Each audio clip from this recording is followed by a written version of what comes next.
You're watching the KUSI News at 6. Reporters say it's a state law that'll help save the lives of pedestrians, but others say it'll also create a parking nightmare in areas where spots are limited. We are, of course, talking about the daylighting law, which went into effect statewide earlier this year. But here in the city of San Diego, there was a 60-day grace period. That ended today.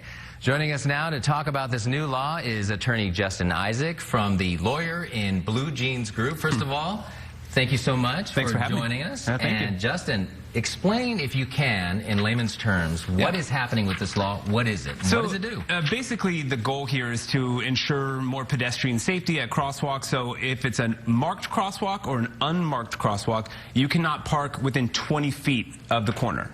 And so a lot of people are saying, as you mentioned, there is going to be less parking as a result of this, too.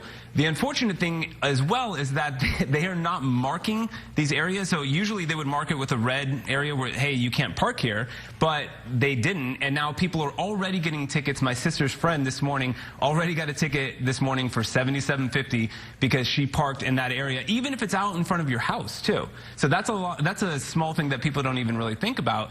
If you're parking in front of your house, if you're still close to that 20-foot mark, you're going to get a ticket.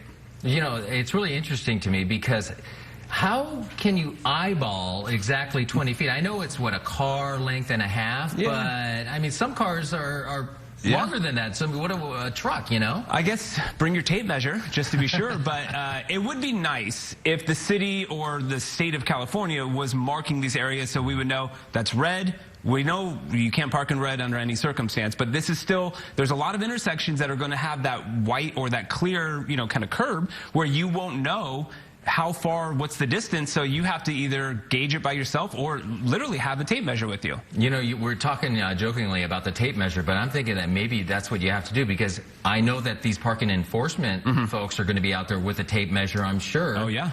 Do you have any idea, like, will they let you fudge a little bit if it's 18 feet away? I would assume not. Now, the hard part is, too, there's already a shortage of parking. And my sister's friend who got her ticket was in North Park, where there's a lot of construction. There's already limited parking, and now we're going to a situation where there's even less.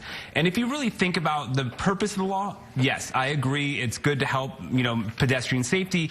But when you're turning right, how fast are you really going if you can't see a pedestrian, right? And so having a car right here in your peripheral, you'd have to be going pretty fast for that car to really affect you and your line of sight. But the purpose of it is pedestrian safety. Let's see if it actually helps with that, or maybe less incidents. But I'm kind of holding my breath on that one, or I'm not going to hold my breath, I guess.